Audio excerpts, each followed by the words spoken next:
آپ کو کچھ کرنے کی ضرورت نہیں ہے، آپ جائیں مسجد میں، کوئی ضروری نہیں کہ آپ پردہ لگائیں۔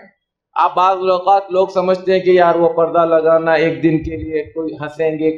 لوگوں کی باتوں پر یا لوگوں کے ہنسنے سے آپ کا کیا لینا دینا؟ آپ مسجد میں جا کر عبادت کیجئے،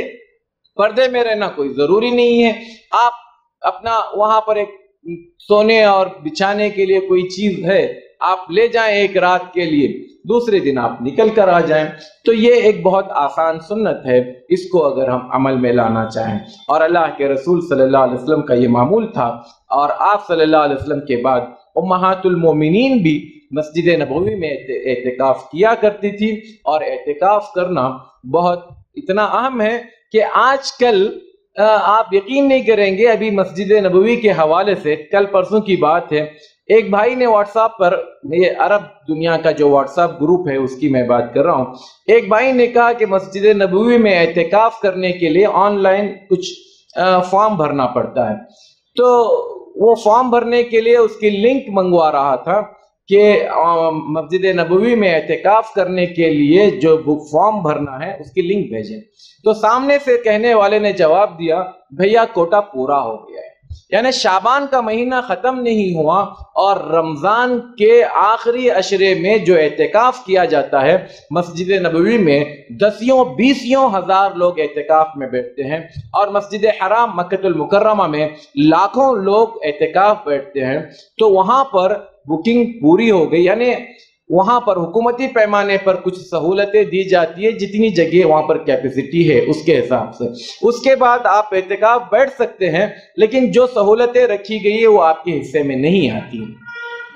اسی طرح سے وہاں پر ایک مسجد ہے، مسجد عائشہ کے نام سے، الراجحی کی مسجد ہے، اس مسجد میں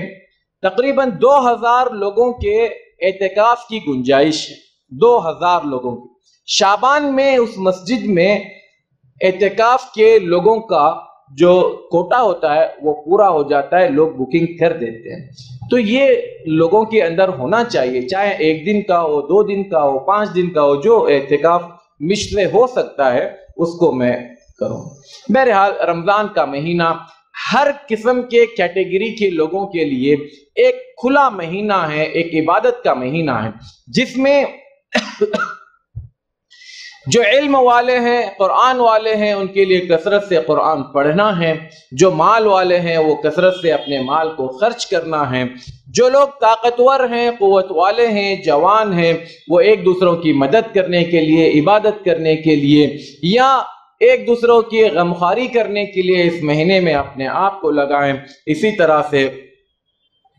جو لوگ غریب ہیں، فقر و فاقے کا شکار ہیں، وہ لوگ اس کے روزوں سے بھرپور فائدہ اٹھائیں، اور اللہ تبارک و تعالیٰ کے یہاں رو کر دعائیں کریں، گڑ گڑائیں، اپنے آپ کو اللہ کے سامنے جھکائے رکھیں، تو یہ ہر قسم کے لوگوں کی عبادت کا بہترین موقع ہے، اس میں مجھے اور آپ کو بھرپور عبادت کرنی چاہیے۔ آئے رمضان کے روزوں سے متعلق کچھ چیزیں ہیں جو اختصار کے ساتھ میں آپ کے سامنے رکھتا ہوں کہ رمضان کے روزوں میں ہم سے کچھ غلطیاں ہوتی ہیں، یا کچھ چیزیں کرنے کی ہیں جو ہم کر نہیں پاتے، یا کچھ چیزیں ہیں جس میں اسلام نے ہمیں اجازت دیا ہے، ہم اس رخصت سے فائدہ نہیں اٹھاتے۔ سب سے پہلی چیز یہ کہ لوگ رمضان کے روزوں کی نیت کرنا انہیں پتہ ہی نہیں ہوتا ہے، نیت کے بغیر کوئی عمل نہیں ہوتا ہے۔ اللہ کے رسول صلی اللہ علیہ وسلم فرماتے ہیں انما الاعمال بالنیات، ہر عمل کا دار و مدار نیت پر ہے۔ اب نیت کے حوالے سے ہمارے پاس اختلاف ہے، کچھ لوگ زبان سے نیت کرتے ہیں، اور کچھ لوگ نیت کو زبان سے کرنا وہ بدعت سمجھتے ہیں، جو کہ صحیح بات ہے، اور زبان سے نیت کرنا اللہ کے رسول صلی اللہ علیہ وسلم سے ثابت نہیں ہے۔ جو لوگ نیت کرتے ہیں، مجھے یاد نہیں ہے، شاید میں غلطی کروں تو مجھے بتا دیں، اللہم انی اصوم لک غدا، جی ایسے ہی کچھ نیت کرتے ہیں۔ اب کیا کہتے ہیں کہنے والے کہ اے اللہ میں کل روزہ رکھ رہا ہوں، کل روزہ رکھ رہے ہیں، یہ نیت آپ کب کر رہے ہیں؟ کب کرتا ہے انسان؟ شام میں کر رہا ہے، سونے کے وقت میں کر رہا ہے، یا صبح میں اٹھ کر رہا ہے؟ تو بھیا آپ کل روزہ رکھ رہے ہیں تو آج کا روزہ کہاں ہے؟ آپ ہر دن یہی کہہ رہے ہو کہ میں کل کا روزہ رکھ رہا ہوں، تو آج کا روزہ کہاں؟ جس دن کا روزہ ہے اس دن کی نیت ہونی چاہیے نا۔ اب عربی کے اعتبار سے آج کا جو دن ہے وہ اصل میں کل جو دن آ رہا ہے اس کی شروعات اب سے ہو گئی،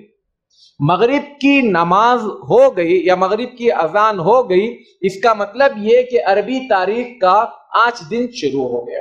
ہم کیا کرتے ہیں رمضان میں؟ چاند نظر آتے ہی پہلے رمضان کو تراویح پڑھتے ہیں، تو وہ رمضان کا پہلا دن شروع ہو گیا۔ اسلامی نقطہ نظر سے رات پہلے آتی ہے، دن بعد میں آتا ہے۔ تو میں کہہ رہا ہوں کہ میں کل کا روزہ رکھوں گا۔ کل کا روزہ یعنی آج کیا ہے؟ اتوار ہے انگریزی کے حساب سے، لیکن عربی کے حساب سے اب پیر شروع ہو چکا ہے۔ اب میں کہتا ہوں کل روزہ رکھوں گا، تو آج کیا ہے؟ پیر ہے، تو اب میں روزہ رکھوں گا منگل کو، تو میں منگل کو روزہ رکھوں گا یا پیر کو روزہ رکھوں گا؟ پیر کو روزہ رکھوں گا۔ تو اس طرح سے یہ جو نیت کی جاتی ہے، یہ نیت کے الفاظ ہی ایک ایسے انسان نے بنایا ہے جس کو عربی کی سمجھ نہیں، یہ ایک غلط بنی ہوئی نیت ہے جو چل پڑی ہے اور اس کو کوئی ثابت نہیں کر سکتا۔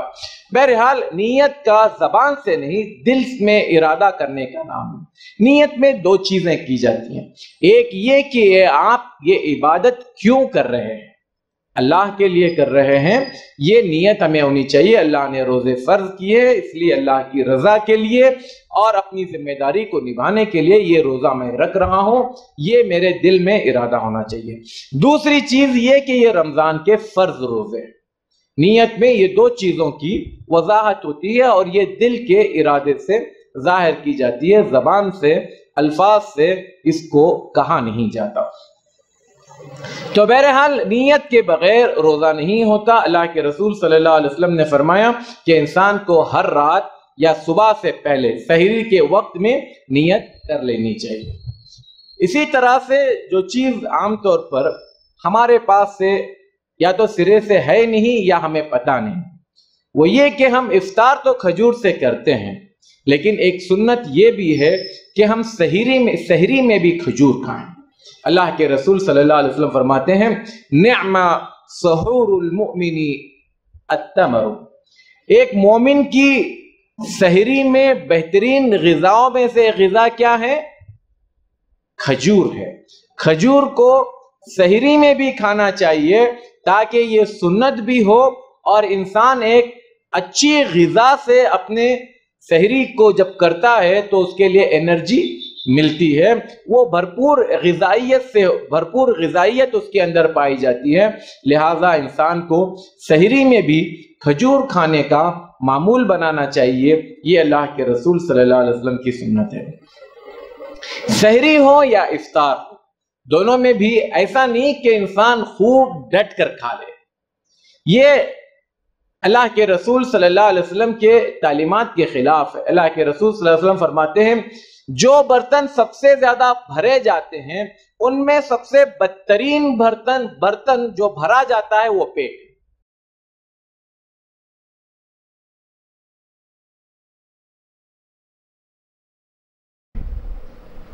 انسان کو چاہیے کہ وہ اتنا کھائے جتنے سے وہ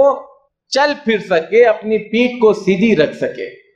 اگر زیادہ ہی کھانا ہے تو آپ صلی اللہ علیہ وسلم نے فرمایا 1/3 کھانا کھانا چاہیے، 1/3 پانی پینا چاہیے اور 1/3 سانس لینے کے لیے جگہ چھوڑنی چاہیے۔ ہمارا حال تو یہ کہ پانی کے لیے جگہ مل جائے تو شاید مل جائے،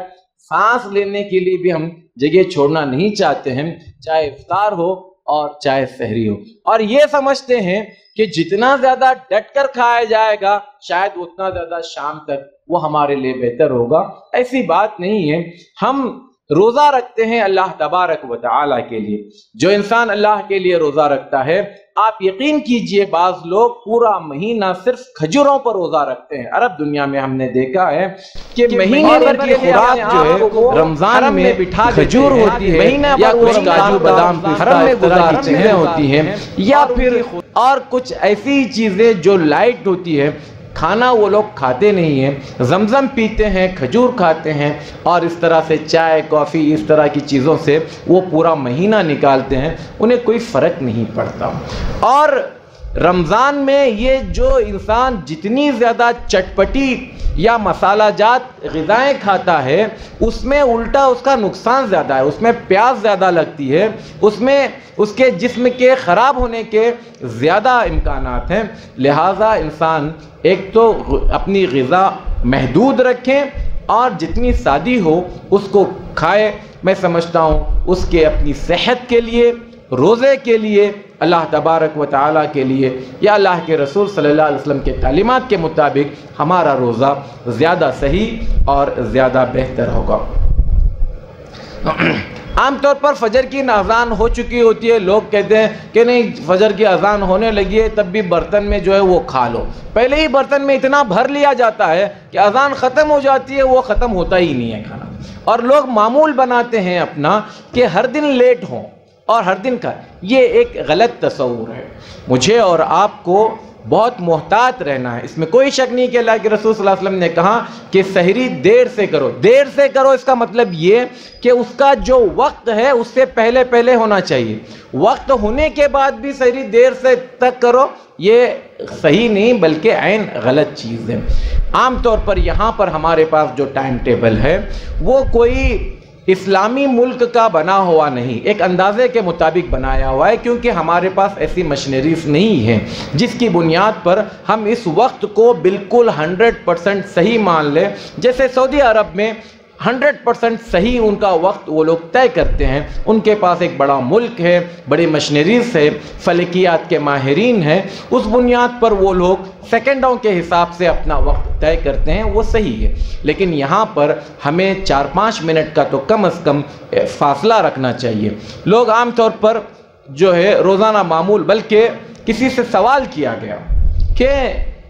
سحری کب تک کھاتے رہنا چاہیے، اذان شروع ہونے تک کھانا چاہیے کہ اذان ختم ہونے تک بھی کھا سکتے ہیں؟ یعنی ہمارا مزاج ایسا بنا ہے کہ وہ منٹ 2 منٹ میں بھی کتنا کچھ ڈھکیل سکتے ہیں ڈھکیل سکیں، لیکن یہ ایک غلط چیز ہے۔ اللہ کے رسول صلی اللہ علیہ وسلم کے یہاں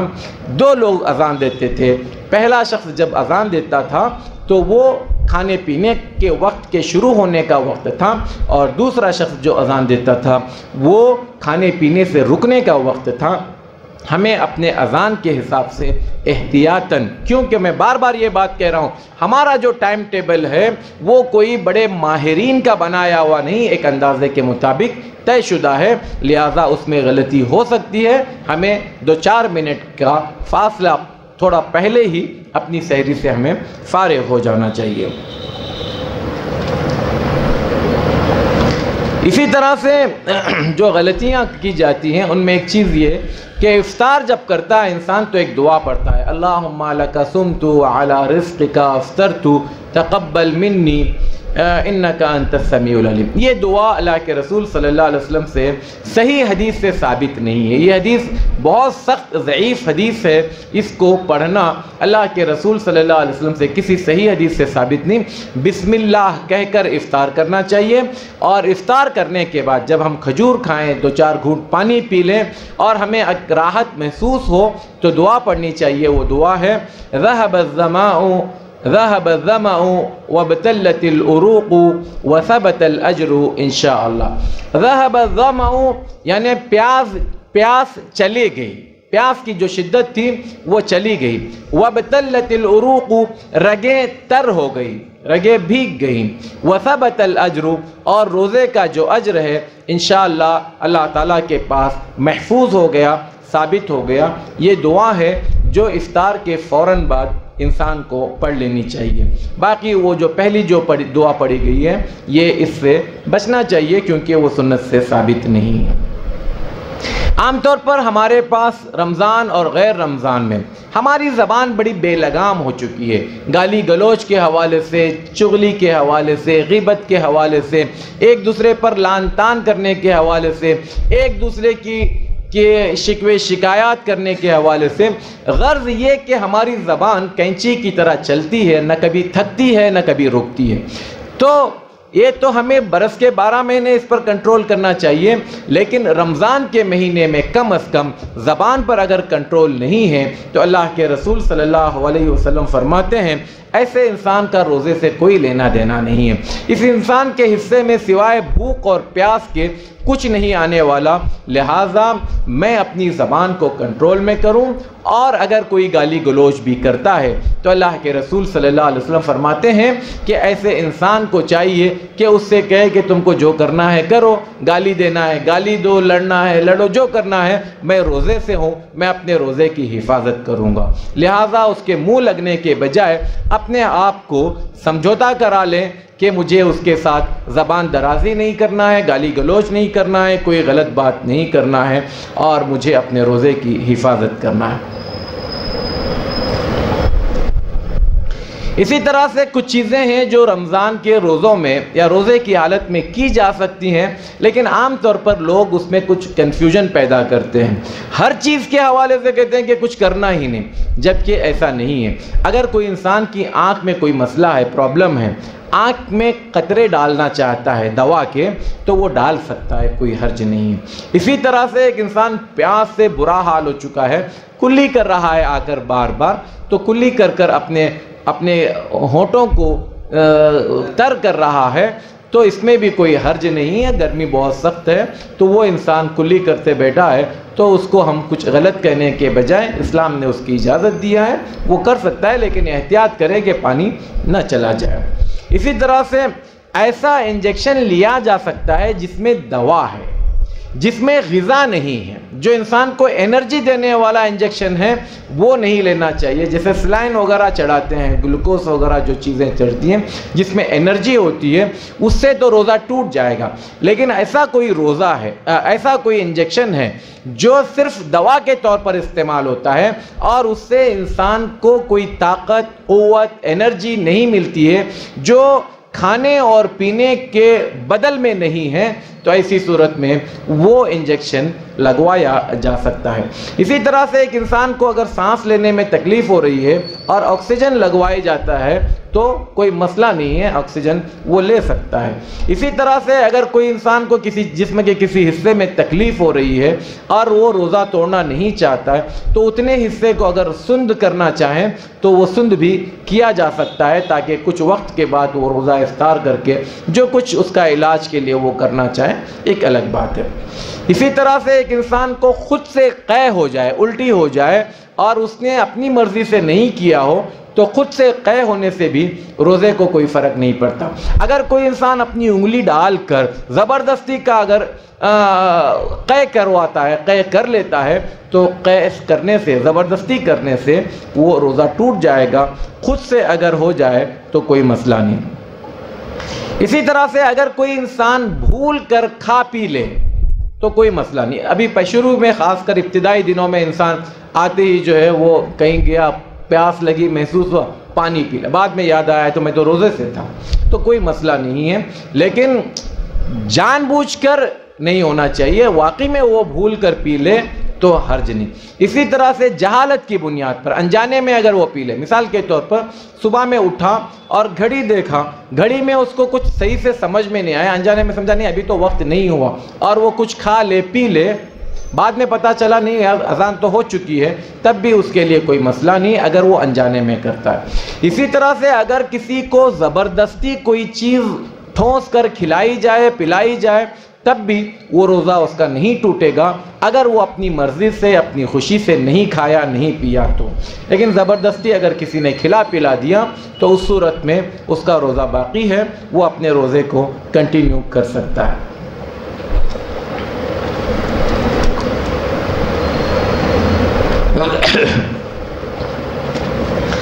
اسی طرح سے کچھ مسائل میں جو ہمارے پاس غلط رسم و رواج یا لوگوں کے درمیان میں غلط سسٹم چلا ہے، وہ یہ کہ ہم اپنے بچوں کو اکثر کہتے ہیں 12 بجے ہی ماں بچوں کو کہنے لگتی ہے، یا گھر میں ہماری بیٹیاں، بہنیں کہنے لگتی ہے، یار تجھے روزہ نہیں رکھنا ہے، ابھی سے توڑ لے، 12 بجے کے بعد روزہ توڑ نہیں سکتا۔ یہ ایک عجیب منطق ہے۔ کس نے کہا کہ 12 بجے کے بعد؟ ایک بچہ روزہ رکھتا ہے، آپ رکھنے دیجئے، جب تک اس کی طاقت جب تک اس کی قوت اس کا ساتھ دے رہی ہے اس کو رکھنے دیجیے۔ اگر وہ 4 بجے کہتا ہے کہ نہیں مجھ سے نہیں ہو رہا ہے، مجھے ایسا کچھ ہو رہا ہے، تکلیف ہو رہی، آپ توڑوا دیجیے۔ 5 بجے کہتا ہے آپ توڑوا دیجیے، کم از کم اتنی دیر تک تو ہم بچوں کو روزہ ان کو تربیت کرنے کے لیے رکھوا رہے ہیں۔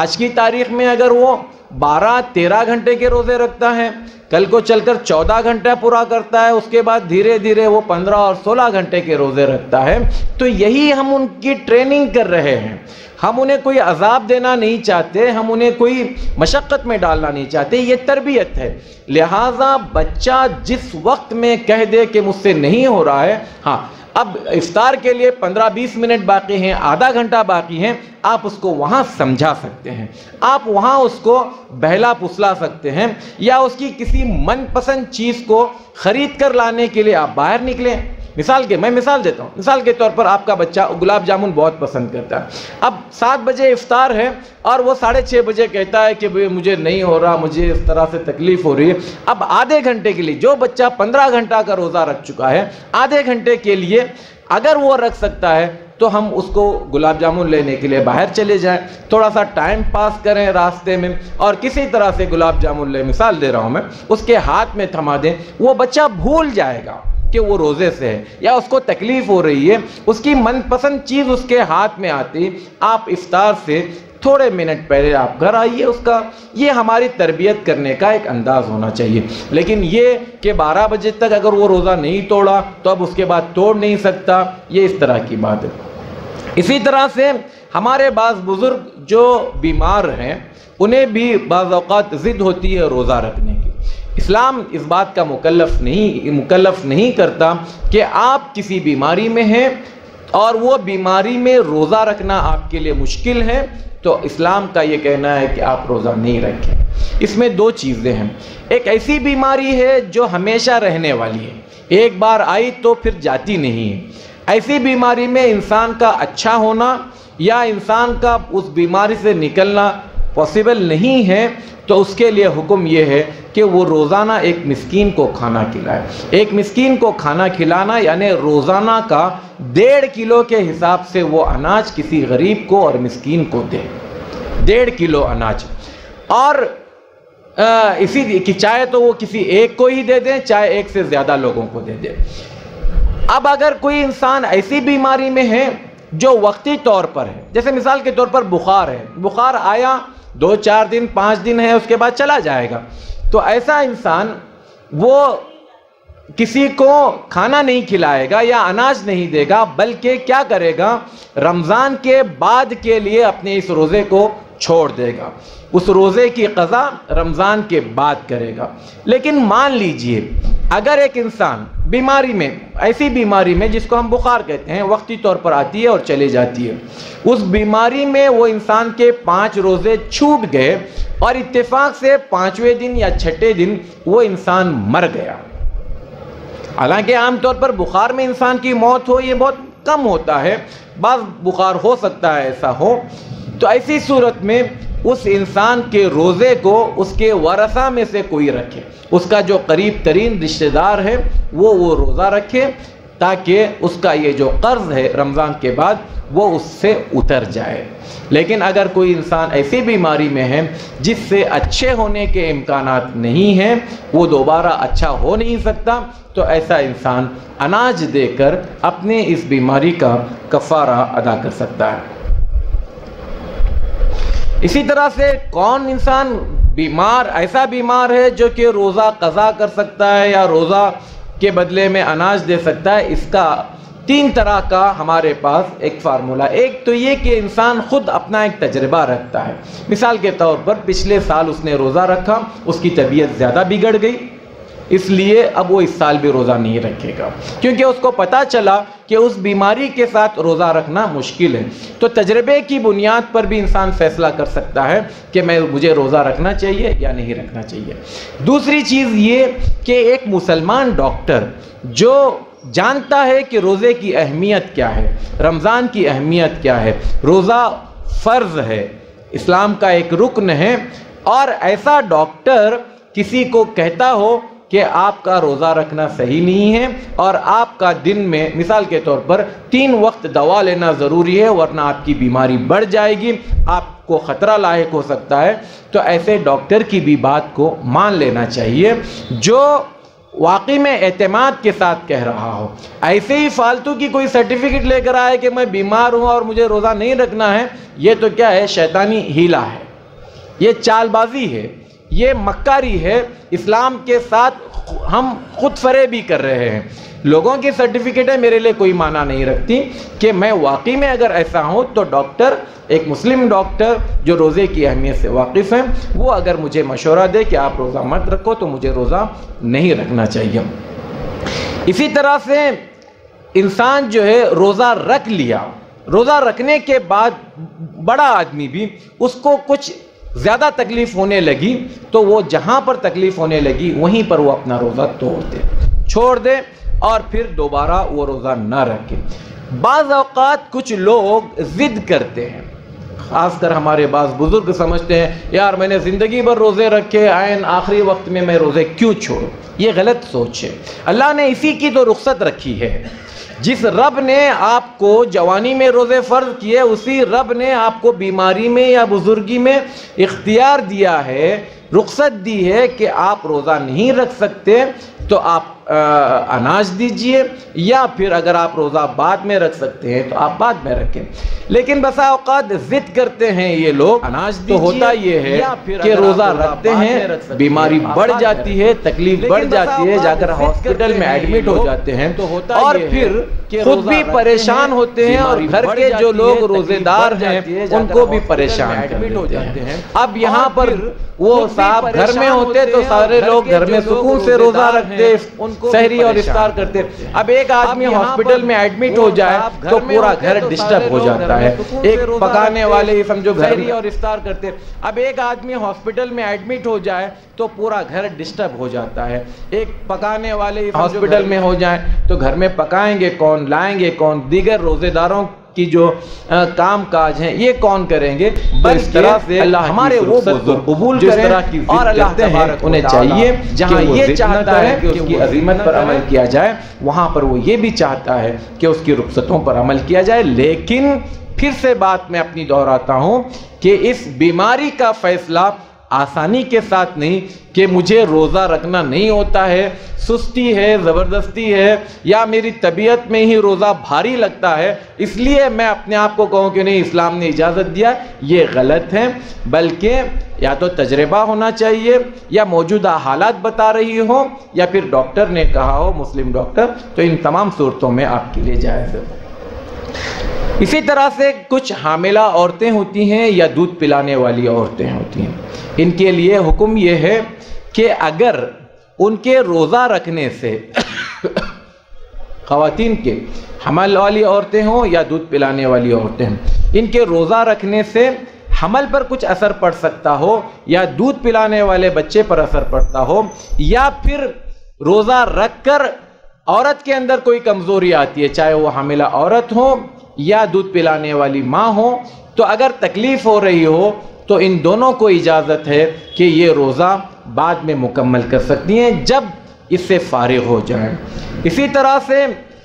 وہ خواتین جو ماہواری سے گزر رہی ہیں ان پر روزہ نہیں ہے، وہ روزہ رمضان کے بعد قضا کرے گی۔ اسی طرح سے حالت نفاس میں یعنی ڈیلیوری کے بعد جو 40 دن ہوتے ہیں خواتین کے جس میں ان سے خون نکلتا ہے، اس خون میں بھی ان کو روزہ چھوڑ دینا چاہیے، وہ روزہ نہیں رکھیں، پھر رمضان کے بعد جب ان کو موقع ملے، جیسا موقع ملے، اس روزوں کی قضا کرنا چاہیے۔ اسی طرح سے ایک مسافر ہے، حالت سفر میں وہ روزہ نہیں رکھ سکتا، یا سفر بڑا مشکل ہے، کٹھن ہے، یا گرمی بہت زیادہ ہے، سفر میں وہ روزہ رکھے گا تو مشکلات کا سامنا کرنا پڑے گا، تو اسلام مسافر کو بھی اجازت دیتا ہے کہ وہ روزہ بعد میں رکھے۔ اس میں جو کبھی کبھار سفر کرتے ہیں وہ بھی شامل ہیں، جو بار بار سفر کرتے ہیں، جیسے مثال کے طور پر بس ڈرائیور ہے، کنڈکٹر ہے بس کا جو ہوتا ہے، یا ریلوے کے ڈرائیور ہیں، ٹی ٹی ہیں، ان کا ہمیشہ معمولی سفر کرنا ہے، ایک دن چھوڑتے ہیں، دوسرے دن سفر پر ہوتے ہیں، جب جب وہ سفر کی حالت میں ہوں گے تو وہ چاہیں تو اپنا روزہ بعد کے لیے اٹھا کر رکھ سکتے ہیں۔ بعد کے لیے یعنی اس کے لیے علماء نے ایک ترکیب یہ بھی رکھی ہے، وہ سردی کے دنوں میں بھی روزہ رکھ سکتے ہیں، جبکہ آپ کہیں گے کہ کوئی انسان یہ کہے جب ان کا معمولی اس طرح کی ڈیوٹی کا ہے تو پھر وہ روزہ کب رکھیں؟ تو اس کا معنی یہ ہوا کہ وہ برس کے جو 11 مہینے، رمضان کو چھوڑ کر جو 11 مہینے، اس میں جب جب ان کی چھٹی ہوتی ہے تب روزہ رکھیں، یا جب جب موسم ٹھنڈے ہوتے ہیں اس وقت میں سفر کی حالت میں بھی وہ روزہ رکھ کر اپنے ان روزوں کی قضا کر سکتے ہیں۔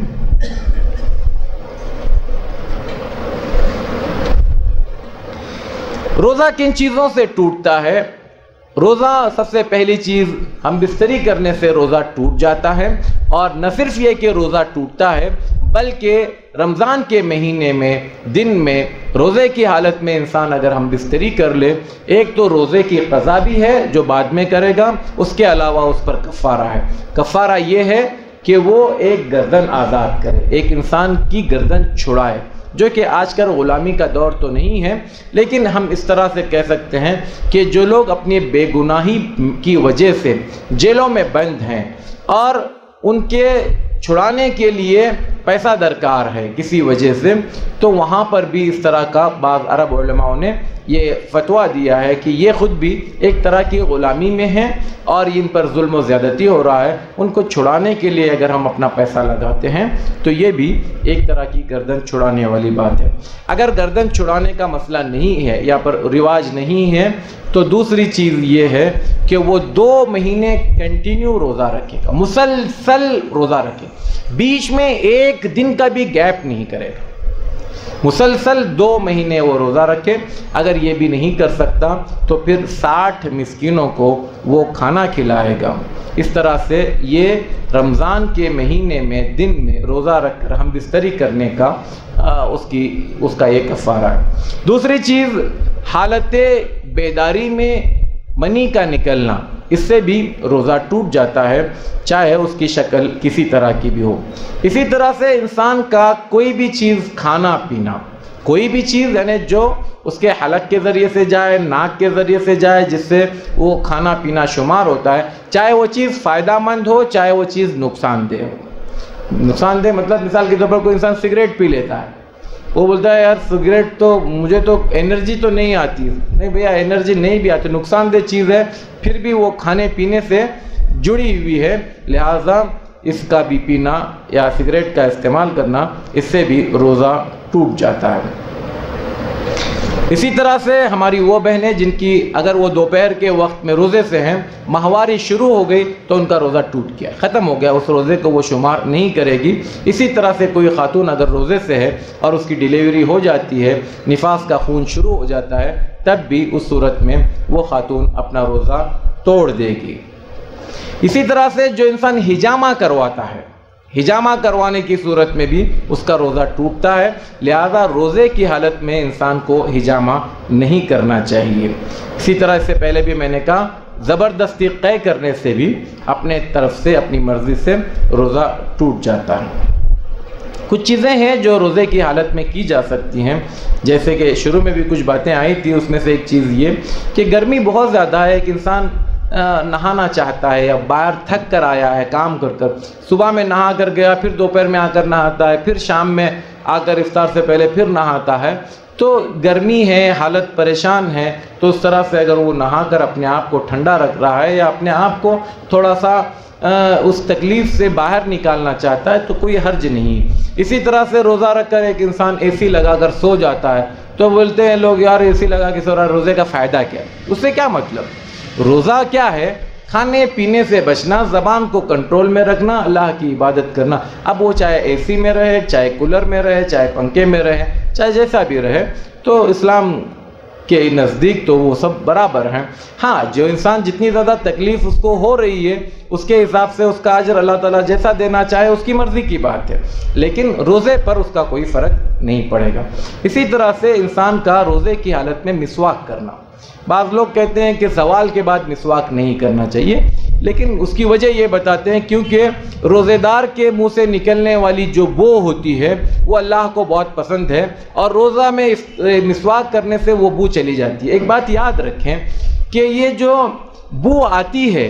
روزے دار کے منہ سے، وہ دانتوں سے نہیں ہوتی ہے، وہ معدے کے خالی ہونے کی وجہ سے آتی ہے۔ آپ مسواک کریں یا نہ کریں، ہر دو صورت میں وہ معدے کے خالی ہونے کی وجہ سے جو بو آتی ہے وہ آئے گی۔ لہٰذا مسواک جو ہے اللہ کے رسول صلی اللہ علیہ وسلم ہمیشہ کیا کرتے تھے، لہٰذا ہم کسی کو پابند نہیں کر سکتے کہ زوال کے بعد آپ مسواک مت کرو، عصر کے بعد مت کرو۔ 24 گھنٹے میں آپ کبھی بھی مسواک کر سکتے ہیں، آپ کے لیے جائز ہے۔ اللہ کے رسول صلی اللہ علیہ وسلم نے روزے کی حالت میں جس چیز سے منع کیا وہ یہ کہ آپ وضو کرتے ہوئے جب ناک میں پانی ڈالتے ہیں ناک صاف کرنے کے لیے، زیادہ زور سے کھینچو مت، کیونکہ ڈر ہے کہ ناک کے ذریعے سے وہ پانی اندر چلا نہ جائے۔ تو یہاں پر پابندی آپ کو کرنی ہے، باقی کوئی اور چیز میں نہیں ہے۔ اسی طرح سے کوئی انسان پہلے شاید بتایا میں نے، سانس لینے میں تکلیف ہو تو بخاخ کا استعمال کرتا ہے، تو وہ بخاخ کا استعمال کرنے سے بھی کوئی حرج نہیں ہے اگر اس کو سانس لینے میں تکلیف ہو رہی ہو تو۔ اسی طرح سے ایک آخری مسئلہ میں بتا کر اپنی بات کو ختم کرتا ہوں۔ ہماری کچھ بہنیں،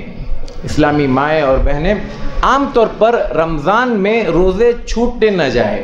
چھوٹے نہیں، یا کم از کم آخری عشرے کی عبادتیں چھوٹے نہیں، اس لیے ان کی جو ماہواری ہوتی ہے اس کو آگے ڈھکیلنے کے لیے یا نہیں آنے کے لیے کچھ دوائیں استعمال کرتی ہیں۔ تو اس قسم کی دواؤں کا استعمال جائز ہے کیا نہیں جائز ہے؟ بعض علماء یہ کہتے ہیں کہ اگر وہ اپنے ڈاکٹر سے مشورہ کرتی ہیں اور ان کا ڈاکٹر اجازت دیتا ہے ان کی صحت کے اعتبار سے یا ان کی کسی اور دوسری بیماری کے نہیں ہونے کی وجہ سے، اور ڈاکٹر کہتا ہے کہ نہیں آپ استعمال کر لیں کوئی حرج نہیں، تو ایسی خواتین وہ اگر دوا استعمال کرتی ہے تو کوئی حرج نہیں۔ یہ بعض علماء کا ہے۔ علامہ ابن العثیمین رحمۃ اللہ علیہ کہتے ہیں کہ یہ تکلف کرنے کی ضرورت نہیں ہے، اللہ نے ایک چیز آپ کے اوپر سے اٹھا دی ہے، آپ کیوں خواہ اس کو ڈسٹرب کرتی ہیں؟ اور وہ کہتے ہیں علامہ ابن العثیمین رحمۃ اللہ علیہ، میرے پاس کئی ڈاکٹروں کی یہ رپورٹ ہے، انہوں نے اپنے طور پر کہا کہ جو خواتین اس طرح کی دوائیں استعمال کرتی ہیں تاکہ ان کی ماہواری پوسٹ پونڈ ہو جائیں، بعد میں آ جائیں یا نہیں آ جائیں، تو 1 سے 2 مرتبہ وہ اس طرح سے کرتی ہیں تو ان کی ماہواری ہمیشہ کے لیے ڈسٹرب ہو جاتی ہیں، پھر وہ کبھی بھی نارمل نہیں ہوتی۔ تو ایسی صورت میں وہ عورت زندگی بھر کے لیے اپنے آپ کو ڈسٹرب کر بیٹھتی ہے، اس لیے وہ جس حالت میں ہیں اسی حالت میں رہیں۔ اگر ماہواری آ جاتی ہیں تو ان کو نماز نہیں پڑھنا ہے، ان کو روزہ نہیں رکھنا ہے، اور قرآن مجید اٹھا کر ہاتھ میں لے کر نہیں پڑھنا ہے، باقی کے اذکار کر سکتی ہیں، دعائیں کر سکتی ہیں، استغفار کر سکتی ہیں، جو قرآن یاد ہے وہ پڑھ سکتی ہیں۔ تو ایسی صورت میں وہ خواتین خواہ گولیاں کھا کر اپنے آپ کو ڈسٹرب نہ کریں، اور ان کا یہ کہنا ہے کہ اس قسم کی دواؤں میں کئی چیزوں کا نقصان بھی ہے، وہ خون کے دوران کو، پریشر، ہمارا جو بی پی ہوتا ہے اس کو ڈسٹرب کرتی ہیں، رحم مادر کو ڈسٹرب کرتی ہیں، اور ہو سکتا ہے بسا اوقات اس کے استعمال سے انسان کو سر درد بھی شروع ہو جاتا ہے یا کمزوری بھی محسوس ہونے لگتی ہے۔ تو یہ سب تکلفات سے اسلام یہ کہتا ہے لا ضرر ولا ضرار، نہ اپنے آپ کو تکلیف پہنچاؤ اور نہ کوئی ایسا کام کرو جس سے آپ تکلیف کی زد میں آتے ہیں۔ تو میں بھی یہی کہتا ہوں کہ ہماری وہ مائیں اور بہنیں جو ایک اچھے جذبے کے تحت، ان کا جذبے کو ہم سلام کرتے ہیں، بہت اچھا جذبہ ہے، لیکن خواہ آپ ایک ایسا کام کیوں کرتے ہیں جس سے آپ خود بھی پریشان ہوتی ہوں، اور جہاں اللہ نے آپ کو اجازت اور رخصت دیا ہے اس رخصت کو آپ چھوڑ رہی ہیں، تو بہتر یہ ہے کہ آپ اللہ کی اس رخصت پر عمل کریں۔ اسی پر ہم اپنی بات ختم کرتے ہیں۔ اللہ تعالی ہمیں آنے والے اس مہمان اور اس مہینے کی قدر کرنے کی توفیق عطا فرمائے۔ اللہ تعالیٰ رمضان کے مہینے میں ہمیں خوب سے خوب عبادت کرنے، توبہ و استغفار کرنے، بہترین انداز میں روزہ رکھنے اور خوب نیک اعمال کرنے کی توفیق عطا فرمائے۔ اور پھر رمضان کے ختم ہونے سے پہلے پہلے اللہ تعالی ہمیں جنتیوں میں شمار کرے اور جہنم سے آزاد کرے. آمین. وآخر دعوانا الحمدللہ رب العالمین. سبحانک اللہم و بحمدک اشہد ان لا الہ الا انت استغفرک. آزاد کرے. آمین. وآخر دعوانا الحمدللہ رب العالمین. سبحانک اللہم و بحمدک اشہد ان لا الہ الا انت استغفرک و اتوب الیک.